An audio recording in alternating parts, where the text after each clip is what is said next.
A zamanin da akwai wani ƙauye mai suna Zumurariya. Wata yarinya mai suna Zainabu ta kasance mai kyawun hali sosai da alkunya.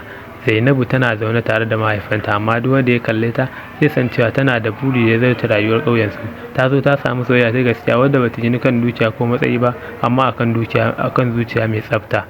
A wancan ƙauyen kuma akwai wani saurayi mai suna Hamza. Ya yi suna a matsayi mai ƙarfin zuciya da jarumta. Ko da yake yana da talauci, Hamza yana da zuciya mai kyau. Yana taimakon duk wanda yake cikin wani hali ba tare da ya nuna gajiya ba. Wata rana Zainabu ta shiga daji tana itatuwa. Sai ta faɗa cikin wani rami.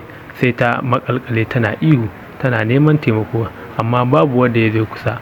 Bayan wasu mintuna Hamza wanda yake cikin dajin yake farauta ya ji ihun Zainabu. Ya nufi wurin cikin hanzari. Da ya isa sai ya hango ta Zainabu tana maƙalƙale cikin itatuwa. Za ku ji labarin nan gaba in sha Allah.